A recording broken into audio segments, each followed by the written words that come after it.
Het was flink schrikken toen bleek dat de vaccinatiegraad in de gemeente Sluis ineens fors lager lag. Dat kan niet kloppen, dachten de gemeente en de GGD. Een verschil in vaccinatiegraad in een gemeente als Sluis die zo groot is, dat kan niet zijn dat ouders massaal zeggen we vaccineren niet meer in één keer. Dus dat moet inderdaad een andere oorzaak hebben. En dat bleek ook zo te zijn. Wat die oorzaak is, dat hoor je zo. En verder in deze uitzending. Soap rond Soeburgse scholen nog niet klaar. En Zeeuwse schildpad klaar om uitgezet te worden.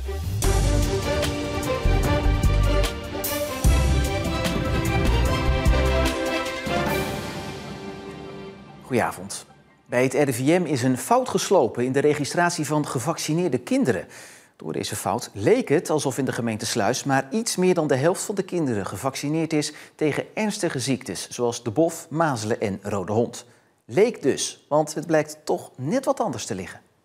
Hier in het gemeentehuis van Sluis gingen gelijk alle alarmbellen af toen ze de vaccinatiecijfers van het RIVM zagen.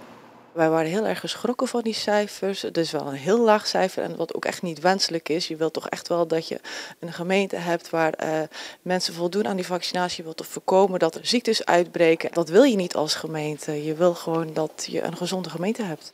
Volgens het RIVM was de vaccinatiegraad in Sluis van net onder de 90% in 2022 gedaald naar 56% afgelopen jaar. Maar al gauw na de eerste schrik over die extreme daling kwamen de twijfels. En we hadden ook zoiets van, klopt dit?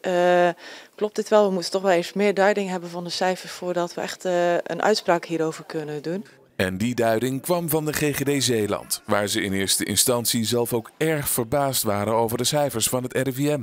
De eerste indruk was inderdaad schrikken, makkelijk zat. Er zaten een aantal gemeentes waar we echt wat lager scoorden als voorgaande jaar. Met inderdaad de gemeente Sluis wel heel laag, waardoor we ook inderdaad gelijk dachten van dit klopt niet.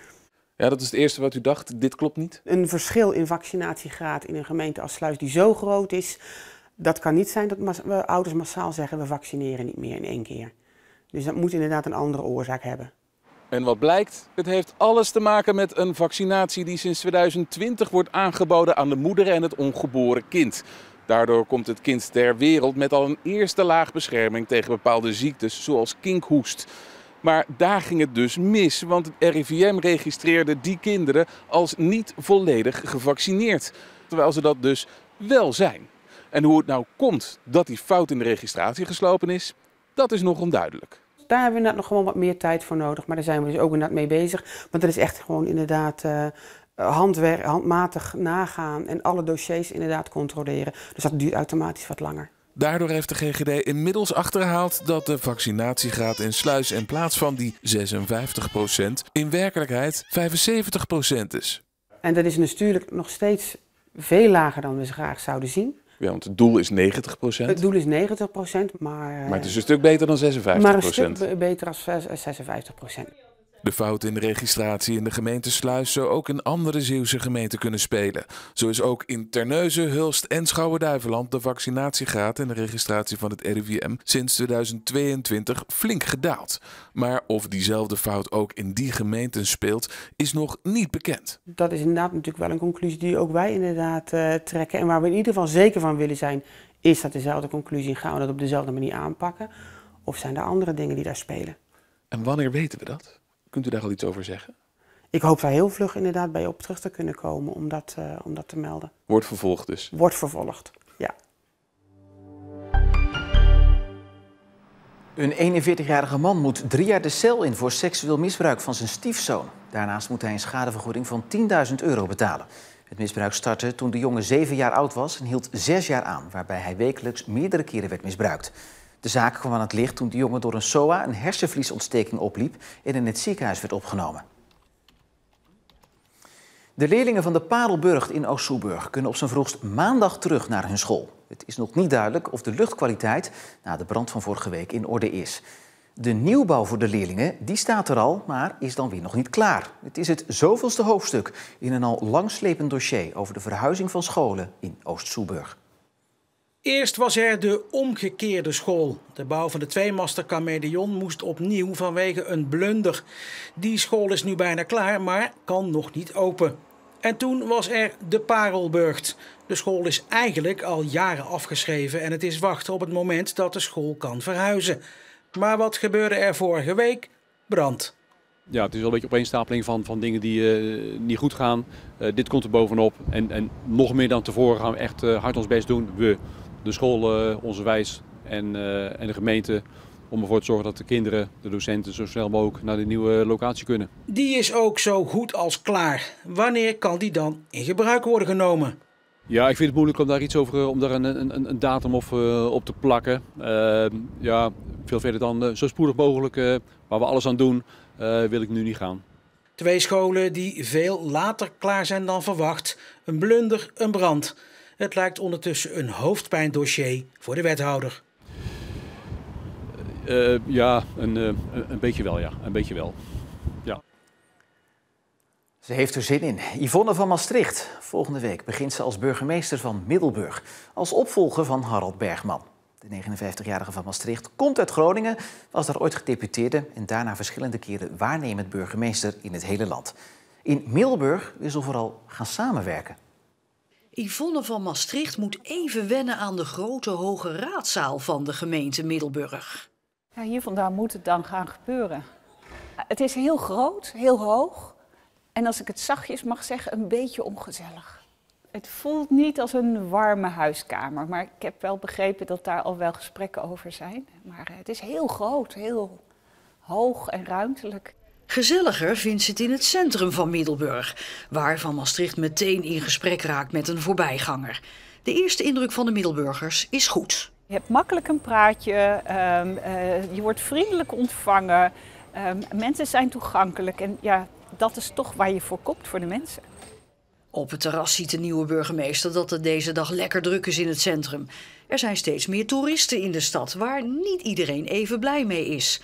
Van Maastricht wil in dit dossier meer gaan samenwerken met andere gemeentes. Probeer ook eens te kijken wat kan Goes, wat kan Veren, wat kan Vlissingen. Hoe kunnen we met elkaar dat toeristisch product wat Zeeland toch is, hoe kunnen we dat op zo goed mogelijke manier inrichten? Die gemeentegrenzen die zijn voor ons belangrijk, maar voor de toerist niet. En een boot. Oh, dat is lekker. Dankjewel.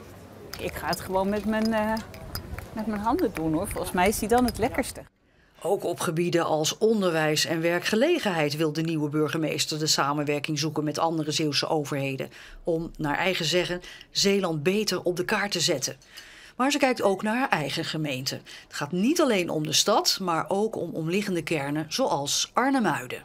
Onze gemeente kent zoveel andere mooie plekken. Plekken waar mensen wonen, waar mensen verliefd zijn, waar mensen zorgen hebben. En ja, ik ken Arnhem-Muiden natuurlijk nog niet van binnenuit. Maar dat echt ook nog wel vandaag nog wel te voelen en te proeven is. Die eigenzinnige identiteit. Dus ik ben daar heel nieuwsgierig naar. De kracht van Arnhem-Muiden zit hierin. Het gaat hier wel eens los hè, met oud en nieuw. Ja, ik ga het meemaken. Aan de andere kant, ik hoop ook dat Arnhem-Muidenaren trots zijn op hun dorp. En alles wat je vernielt moet je ook weer repareren. Dus ik hoop dat met oud en nieuw het een fantastisch feest is. Ieder met zijn eigen identiteit. Maar laten we elkaar een beetje heel houden. Yvonne van Maastricht wordt donderdag 29 augustus officieel geïnstalleerd als nieuwe burgemeester van Middelburg. Het geld dat de provincie ter beschikking stelde voor de aanschaf van wolfwerende rasters is op.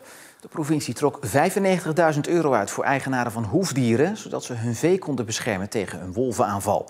In totaal zijn er 9 subsidieaanvragen gedaan bij de provincie. Daarvan zijn er 5 goedgekeurd en uitbetaald. De andere aanvragen moeten nog worden beoordeeld.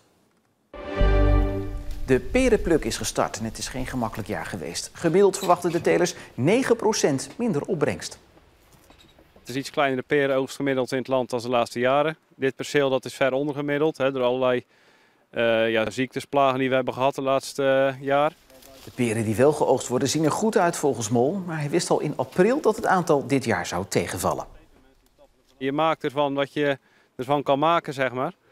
En blijven mopperen heeft dan geen zin, want er verandert niks meer van. En wij hebben maar cyclussen van een jaar. Dus ja, hopen volgend jaar beter. Want vooral het erg natte voorjaar speelde de peer dit jaar parten. En voor de rest de zomer vind ik prima.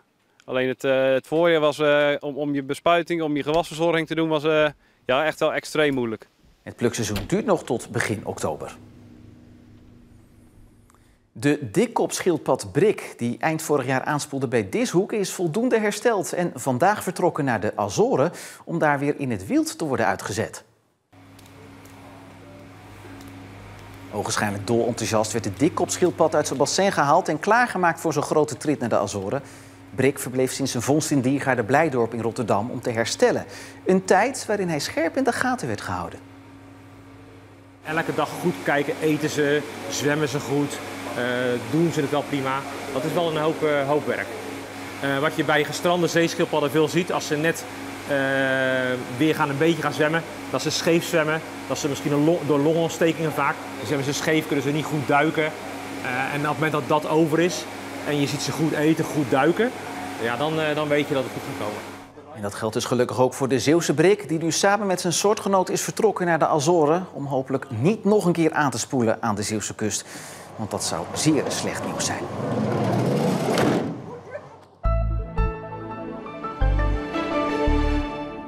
Het was droog, grotendeels zonnig, maar ook winderig. Niet bepaald een dag om eens lekker je handdoekje uit te vouwen op het strand, maar wel om lekker te gaan surfen.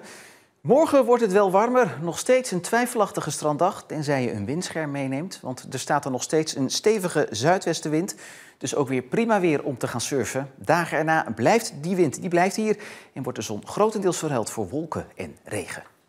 Ja, dan toch liever in een kistje vanuit Diergaarde Blijdorp richting de Azoren, denk ik zo. Tot zover deze Zeeland Nu voor vandaag. Nog een hele fijne avond en graag tot morgen.